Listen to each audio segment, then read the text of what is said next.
Free beer and hot wings in the morning. Grand Rapids rocks all day. 97.9 GRD rocks.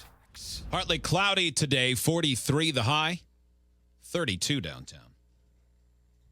A winter storm watch on the way for Wednesday. We'll see what that turns into. I guess it starts late Tuesday, right? I believe so. If not, just after midnight, Wednesday morning. So Friday, the shocking news, not that this is a surprise. Most people have heard this audio by now. But this is why people love Tom Izzo. Him talking about, you don't see this from coaches very often. Occasionally you do. He's not the first one to be upset. Hell, Dick Vermeil, the old football coach, did this, every first down. He'd start weeping on the sideline. Oh, boy, did that guy cry. But Tom Izzo talking about what senior Denzel Valentine meant to the program and to him after the Spartans lost. Valentine, it's kind of out of character, had guaranteed a national championship. Yeah, that was a big mistake. Yeah, that wasn't great. But here's Tom Izzo talking about what Valentine meant to the program. Denzel specifically, and I don't know how much time you've had to talk with him, but what do you say to somebody who has had such a remarkable individual season, but obviously did not get the one thing that he wanted so badly? Thank you. I love you, man. You did everything you could do for me. I mean, some people give the program, some people give the team. He gave the program, the team, the university, the city.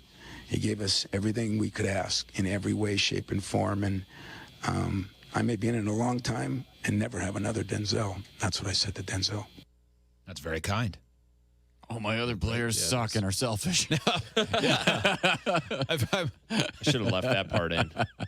Matt Costello, the other senior who's leaving, who had just finished with 24 points and 12 rebounds. He played great. Man, not Coach, good I tried enough. really hard, and my twin brother sang the national anthem on senior night. Do you remember that? Ooh, I don't care. He's turning into Batman. Yeah. I had sex with her first. I loved you better with Abbott. Still a great run. The year. Yeah. Wow. Kind of hollow, though. Man, though, if you picked, I think in the not for money office pool here at work, only 4 people didn't have Michigan State in at least the Final Four. Mm-hmm. So those, presumably, unless they picked idiots, unless that they substituted Stephen F. Austin for Michigan State or whoever, one would assume they're going to win the brackets now. Yeah, it's amazing with picking brackets. It's true that the less you know, the better off you are.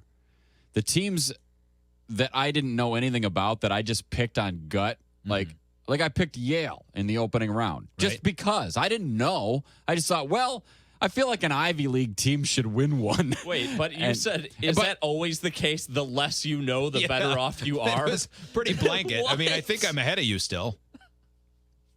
But in prior years,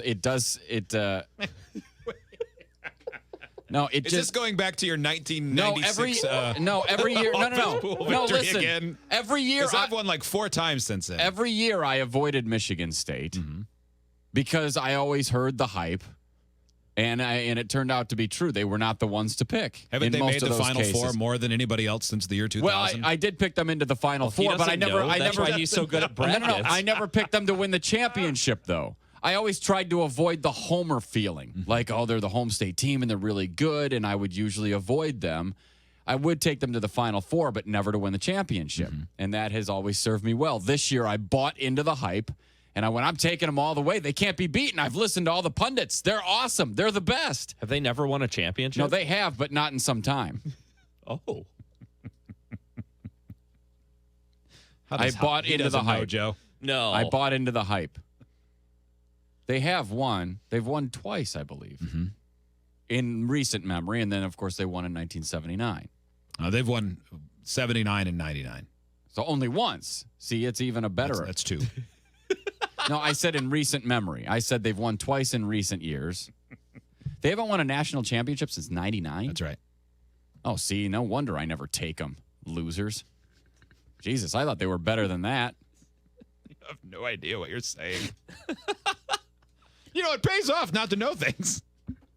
It's the same approach. You're better off. No, same approach shopping stakes to taxes and car repair. I'll tell you what, I don't know a thing, and I am doing great in those brackets. It turns out that Michigan State is Kansas.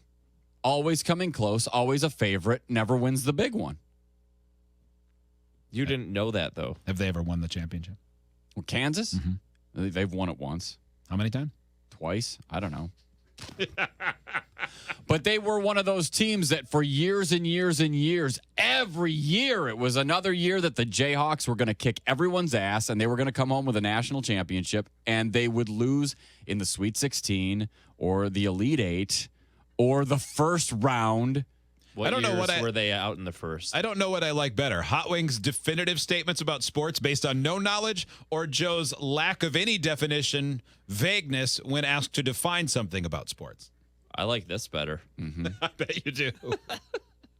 I mean, I'm fine with either way. Yeah. We'll never get to the bottom of that. No. We will All I know never is get to the bottom. the Spartans It is let me impossible down. to check. Did you pick Michigan to beat Notre Dame? I did. You did? I had them into the Sweet 16. and then Why'd you losing. do That that? knowledge vacuum has bit you in the ass twice. It did. It did. I like You should stop knowing so much about sports, I know. Yep. It's true. because when you don't know anything, it always pays off. You know what they say, aloof is power. It's true. It helps because you just never know what's going to happen.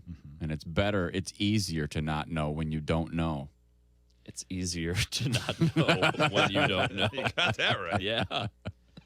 This from MLive, this I want headline. that on my T-shirt. Had you guys seen this story? The Flint burglary where water files were stored? Only last night when you sent it. Yeah, An I saw. inside job, according to the police chief. I hadn't seen, and I don't watch every newscast at all, obviously. So, this directly from MLive. Mystery still surrounds an unsolved December break-in at an executive office inside City Hall where Flint water files were kept. As of Friday, March 18th, there were still no suspects in the case, and officials say it may never be known that, other than a TV, what was taken. The city's new police chief, Tim Johnson, says it's too suspicious that there was a break-in where important documents were kept, just as investigations began heating up and decision-makers were beginning to be held accountable. It was, quote, definitely an inside job. The power cord to the TV wasn't even taken. The average drug user knows that you need the power cord to be able to pawn it. So the obvious thinking is they stole the TV to make it, they broke in for the TV. Yeah, right. It was somebody that had knowledge of those documents that really wanted to keep them out of the right hands, out of the hands of someone who's going to tell the real story of what went on with Flint's water. The Flint mayor, Karen Weaver, said documents were strewn about the room, and it is impossible to know if any of them were taken. Asked to elaborate, well, sure, it's suspicious when they go into a room where all the water files there. They take a TV but not the cord to make it work. Yeah, that's weird. Also, they didn't go anywhere else. Right. So they're in the building. They get one TV. Yeah. It just happens to be from the room where the records are kept on the most explosive story of the last 50 years. You know, Right. I happen to be in there, and I know that this building is the easiest way to procure a television. Yeah. We already went to the cord house to steal cords. Yeah, I Yeah, have. but hang on. Before we take the TV, maybe we can pawn some documents. Can you look through these? And the ones we don't need, throw on the floor. But Yeah. the ones that we can pawn for crack money, you will take those. Yep. People will pay good money for paper. Yeah. They like the paper. The By the employees way, came how back. are the files only in paper form? Right. What year is it? It's so that Stupid this could happen. Come on. No other offices were disturbed, as Joe said. Weaver did not say exactly where the room was located in the suite, but they did say that a window was broken in an apparent effort to access that area. They had to know what room to go into, said the mayor. My God. This is so shady. I mean, This is Watergate. This Absolutely. is total Watergate. It is the same thing. And yeah, and here's the thing that drives me crazy is because you know that there are so many people at fault, and I want to know who they all are. Much more, and hell, I'm just an idiot over here on this side of the state. I'm sure that people there would like to know way more than I would. But I want to know which public officials or which hired out firms or consultants or whomever has their hands dirty in this, because it's not just one dude.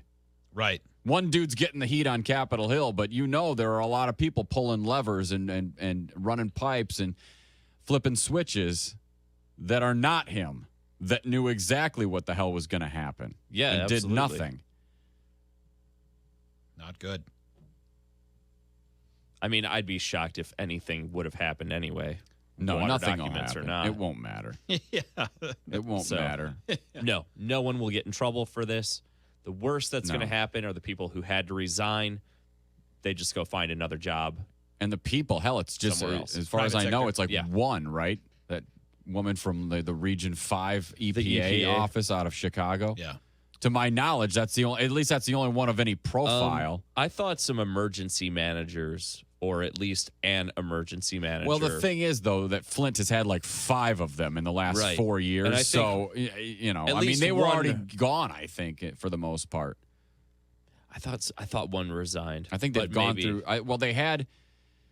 They had a couple. Then when this started, they had one. Then they had another. Then that person left. Then the first person came back or something. I mean, it's just been like this ridiculous carousel of people over there trying to run the show. Not good. Yeah, it's We're not going to find anything out. This is it. This is as close as we get. Hey, there's a break-in. It's a fun movie. Yeah. And then Ron Howard and Ben Affleck will have to trump up the details after that. We need our Woodward and Bernstein to do their thing. I don't know who that is, though, now. Soundgarden, Rusty Cage, 97.9 GRD Rocks.